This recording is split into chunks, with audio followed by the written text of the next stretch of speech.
National conference में जब inter district recruitment गुजर बकरवालों के लिए बैन हुई, एनसी गवर्नमेंट ने बैन की, और उसमें मियां अल्ताफ साहब और जो ताज महीउद्दीन था, उन दोनों का रोल था इसमें, इसको बैन करने में। उसका मतलब ये था कि कश्मीर का गुजर ये सोचता था कि पुंछ जोरी का गुजर खा जाएगा हमारा। एसटी मिला था, ये इंदिरा गांधी ने नहीं बल्कि चंद्रशेखर ने दिया था। मुझे लगता है कि मियां साहब का कहने का मतलब कुछ हो, क्योंकि आप आधा इंटरव्यू टाइम पोस्ट है, इस पर पूरा इंटरव्यू तो नहीं है, ये है आधा इंटरव्यू काट छाट करके चलाया, तो ये गलत बात है। आपके चैनल की जिम्मेदारी है, आप आधा इंटरव्यू चला रहे हैं जिससे मैसेज गलत जा रहा है, तो प्लीज इसको बंद करिए। तो जम्मू वालों के लिए था, पुंछ वालों के लिए था, राजौरी वालों के लिए था, कठुआ वालों के लिए था, ये तो कश्मीरियों के लिए था ही नहीं। मुझे बताओ ना, 370 हटाने के बाद कितने बिहारियों ने, यूपी वालों ने जाके इंडस्ट्री लगाई है, वहां पर कश्मीर में जमीनें खरीदी। भाई कोई नहीं जाएगा। जब सियाट भट्टी पुंछ का रहने वाला मुसलमान होके जब कश्मीर में जमीन नहीं खरीद रहा है मकान के लिए, वहां मकान नहीं बना रहा, जम्मू में मकान बना रहा है, और कौन जाएगा? इन्हीं जम्मू के लोगों ने बीजेपी की खटिया जम्मू कश्मीर में खड़ी कर देनी है। हमारी स्टेट भी बहाल हो जाएगी, मुझे लगता है 370 भी बहाल हो जाएगी। वक्फ बोर्ड की चेयरमैन है दक्षा अंदाबी जी, उन्होंने कहा कि मदरसों में भी अब जो इमाम आप रखते हो उनको जो है डिग्रियां होनी चाहिए उनके पास, उनको उनसे जो है एंट्रेंस लेना चाहिए। आप उनके इस बयान को किस तरह से देखते हैं? देखिए, दर्शना अंद्राबी के बारे में मैं कुछ नहीं कहूँगा। आप मुफ्तियों से तुम जो है वो इल्जाम लोगी और तुम बताओगी, आरएसएस को खुश करने के लिए बोलती रहती। वाइट एनिमी से बेटर देन फुलिश फ्रेंड।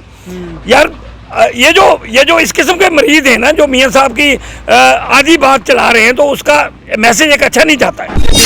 2024 में खटिया खड़ी कर देंगे और तमाम गुजर 22 करोड़ जो है वो बीजेपी के खिलाफ वोट देगा। भट्टी जी आज मेरे साथ बातचीत करने के लिए मौजूद हैं। हमेशा बड़ी बेबाकी से हर मुद्दे पर जो है अपना पक्ष जो है वो रखते हैं, लेकिन मैं आपको बता दूं कि लगातार जम्मू में जिस तरह से सरोड टोल प्लाजा को लेकर एक कंट्रोवर्सी चल रही थी, इश्तियाक भट्टी जी उस तमाम मुद्दे को किस तरह से देखते हैं, इन्हीं से जानने की कोशिश करते हैं। बहुत बहुत शुक्रिया वक्त देने के लिए।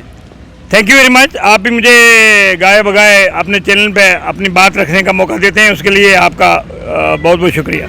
सरोड टोल प्लाजा को लेकर लगातार एक कंट्रोवर्सी चल रही थी, लगातार प्रोटेस्ट चल रहे थे। इश्तियाक भट्टी साहब किस तरह से देखते हैं सरोड टोल प्लाजा को, क्या वो जायज़ है वहाँ पर सरोड टोल प्लाजा या नहीं?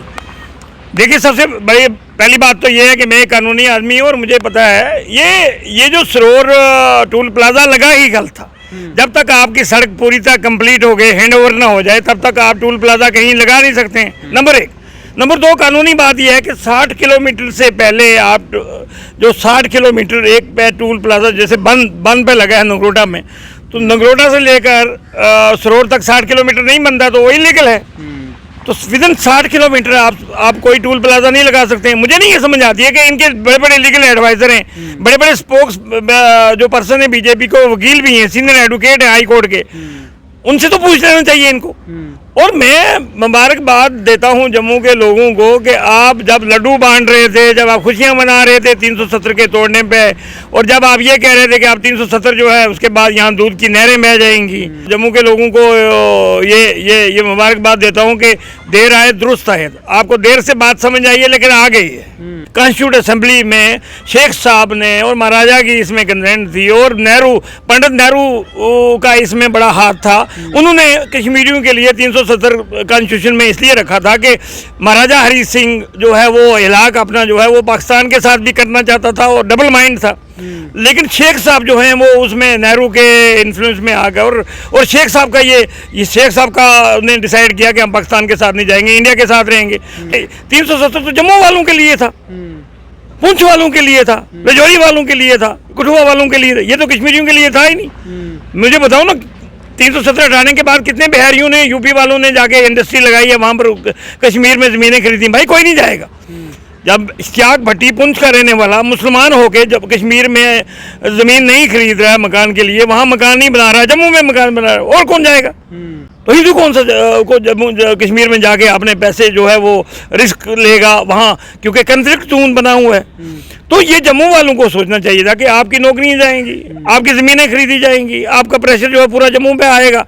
उस टाइम तो इन्होंने लड्डू तकसीम किए और पार्टियाँ हुई और ये हुआ वो हुआ।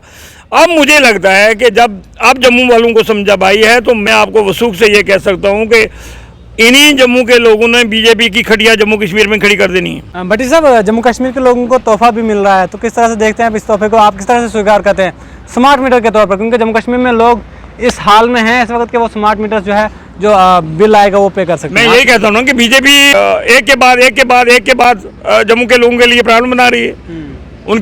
कभी कभी बाहर के लोगों को कहते हैं जो यहाँ मजदूरी करता है उसको भी डोमिसाइल मिलेगी, और उनको हम वो बना के देंगे, फ्लैट में देंगे, उनको फ्लैट बना के देंगे, उनको बसाएंगे यहाँ पर। कभी पीछे ये था कि हम 35 लाख लोगों को बाहर से लाके यहाँ वोटर बनाएंगे। तो तरह तरह के हथकंडे अपनाए जा रहे हैं। भैया मुझे ये बताओ कि जब ये नेशनल कॉन्फ्रेंस में जब इंटर डिस्ट्रिक्ट रिक्रूटमेंट गुजर बकरवालों के लिए बैन हुई, एनसी गवर्नमेंट ने बैन की, और उसमें मियां अल्ताफ साहब और जो ताज महीउद्दीन था, उन दोनों का रोल था इसमें, इसको बैन करने में। उसका मतलब ये था कि कश्मीर का गुजर ये सोचता था कि पुंछ जोरी का गुजर खा जाएगा हमारा हक। जब विद इन गुजर्स ऐसी सोच है, तो अगर अखनूर वाले को ये लगेगा कि जम्मू सिटी का खा जाएगा, तो अखनूर वाला उसकी मुखालफत करेगा। तो साबित ये हुआ यार, ये तो जम्मू वालों की बेचारों पे सारा इफेक्ट पड़ा।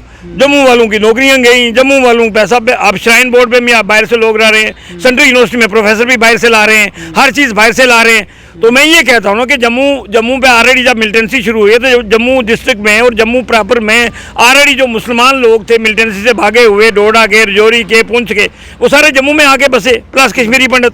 तो जम्मू में तो ऑलरेडी प्रेशर था। तो जम्मू वालों को ये सोचना चाहिए था कि ये जो बीजेपी भी कर रही है वो जम्मू के खिलाफ कर रही है। पहले तो इनको 25 सीटें दी और ये हुकूमत नहीं कर पाए, और महबूबा मुफ्ती जो है सबसे फेलियर चीफ मिनिस्टर साबित हुई, और ये हुकूमत ही छोड़ के भाग गए, ये हुकूमत कर ही नहीं पाए। तो इसलिए इन्होंने यहाँ बेड़ागर किया है जम्मू कश्मीर का। साहब लगातार 317 35 की सुनवाई जो है सुप्रीम कोर्ट में चल रही है। Chief justice of India DY Chandrachud ने यह कहा कि 35 के बाद जम्मू कश्मीर के लोगों का हकूक छीना गया है, खासकर लैंड प्रोटेक्शन जिस तरह से होती है, यहाँ पर जॉब्स होती थी, उनके साथ जो है छेड़ा गया है। आप किस तरह से देखते हैं उनके इस बयान को? देखिए, मैं प्रोसिक्यूटर रहा हूँ 30 साल तक, सरकारी वकील रहा हूँ। मैं आज भी ऑन कैमरा ऑन रिकॉर्ड ये बात कहता हूँ कि अगर हिंदुस्तान में कोई इंस्टीट्यूशन बचा है अभी, तो वो जुडिशरी है। मैं ये कहता हूँ कि जो इन लोगों को देर से ही सही मगर इंसाफ ज़रूर मिलता है, और मैं चंद्रचूड़ साहब के लिए दुआ करता हूँ अल्लाह उनकी ज़िंदगी लंबी करे। और जब तक Chandrachud chief justice of India और जब तक सुप्रीम कोर्ट है, हमें किसी मुसलमान को, किसी दलित को, किसी सिख को, किसी माइनॉरिटी को डरने की ज़रूरत नहीं है। और मुझे ऐसा लगता है कि आर्टिकल 370 सुप्रीम कोर्ट पे अभी टिप्पणी करना अच्छी बात नहीं, लेकिन मुझे ऐसा लगता है कि ये बहाल हो जाएगा। और हमारी स्टेट के लिए भी उन्होंने, चीफ जस्टिस ऑफ इंडिया ने सेंट्रल गवर्नमेंट को डायरेक्शन दी है कि हमें ये बताएं कि कब तक आप स्टेट बहाल करेंगे। हमारी स्टेट भी बहाल हो जाएगी, और मुझे लगता है 370 भी बहाल हो जाएगी। भट्टी साहब, वक्फ बोर्ड की चेयरमैन है द्रक्षा अंद्राबी जी, उन्होंने कहा कि मदरसों में भी अब जो इमाम आप रखते हो उनको जो है डिग्रियां होनी चाहिए उनके पास, उनसे जो है एंट्रेंस लेना चाहिए। आप उनके इस बयान को किस तरह से देखते हैं? देखिए, दर्शना अंद्राबी के बारे में मैं कुछ नहीं कहूँगा, और अक्सर मैं उसके बयान सुनता रहता हूँ। वो बेचारी को इंडिपेंडेंट उसकी अपनी सोच ओपिनियन क्या है, वो तो ऐसे ही बयान देती रहती है। मैं उसके बारे में कोई टिप्पणी नहीं करूँगा। अब मुफ्तियों से तुम जो है वो एग्जाम लोगी और तुम बताओगी, वो ऐसे RSS को खुश करने के लिए बोलती रहती है। मुझे आपसे शिकायत है, आपके चैनल से, आपका प्राइम पोस्ट से वो चल रहा है। देखिए ना, मियां बशीर साहब एक बहुत बड़े लीडर थे, और वो आप इस दुनिया में नहीं, अल्लाह उनके दर्जात बुलंद करे, और वो वली आदमी थे, और वो रूहानी आदमी थे, और वो बल्कि गुजरों के लीडर नहीं थे, बल्कि पहाड़ी लोग भी और दूसरे लोग भी, इवन हिंदू लोग भी उनको मानते थे। वो बड़े रूहानी आदमी थे। तो मुझे थोड़ा सा मेरे दिल को ठेस पहुंची कि भाई या तो इनका पूरा इंटरव्यू सुनाना चाहिए था। अब वो काट छाट के आकर के आप आधा ही इंटरव्यू उनका सुना रहे हैं। तो असल बात मैं तमाम लोगों को ये बोलना चाहता हूँ कि मैं इस बारे में उनकी कोई नफ़ी नहीं कर रहा हूँ, क्योंकि मेरी इतनी हैसियत नहीं है कि मैं मियाँ साहब जैसी इतनी बड़ी हस्ती के बारे में कोई टिप्पणी करूँ। अलबत्ता मेरी ये गुजारिश है कि मैं भी उनका मरीद हूँ, मैं भी उनको मानता हूँ, जबकि मैं नकली पीरों को और ये चलते फिरते पीर हैं इनको मानता ही नहीं हूँ।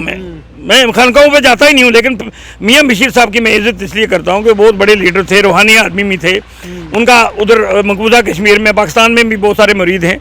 लेकिन अब मैं ये बताऊँ ना कि सच ये है कि ये जो ST मिला था, ये इंदिरा गांधी ने नहीं बल्कि चंद्रशेखर ने दिया था। मुझे लगता है कि मियाँ साहब का कहने का मतलब कुछ हो, क्योंकि आप आधा इंटरव्यू है।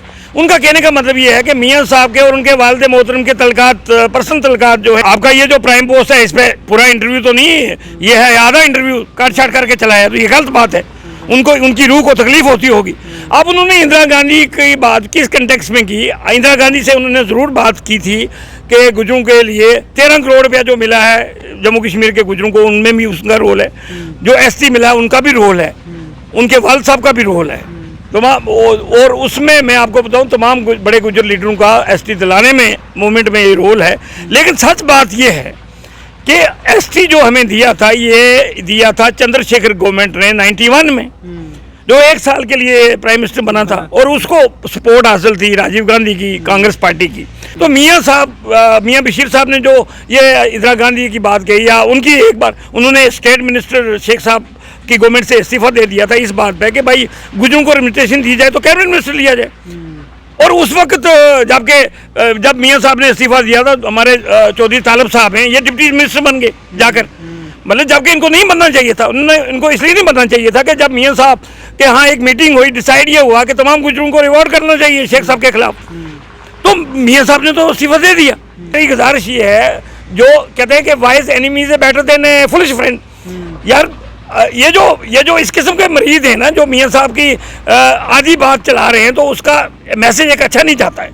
अब अगर कोई मुझे ये कहे कि इस वक्त दिन है, इस वक्त रात है, तो मैं कैसे मान लूँ ये रात है यार, इसको तो दिन है, धूप लग रही है। तो मैं उन मरीजों से ये कहता हूँ कि बराए करम यार आप ऐसी बात ना करें जिससे उनकी रूह को तकलीफ हो।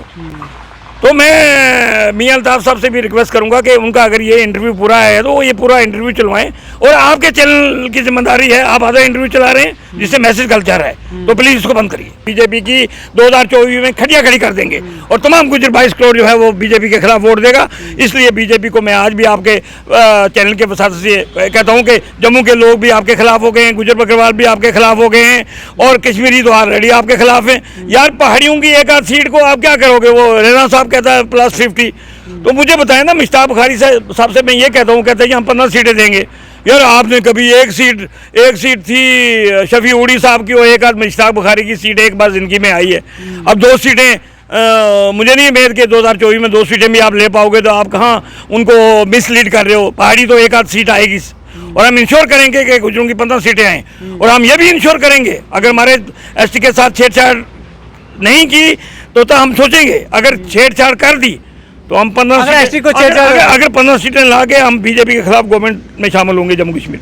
चलिए, बहुत बहुत शुक्रिया इश्ताक भट्टी जी, हमारे साथ बातचीत करने के लिए मौजूद थे। बड़ी बेबाकी से इन्हें तमाम सवालों के जो है जवाब दिए। कल आप लोगों की क्या कुछ राय है, आप लोग अपनी राय कमेंट बॉक्स में ज़रूर दीजिए।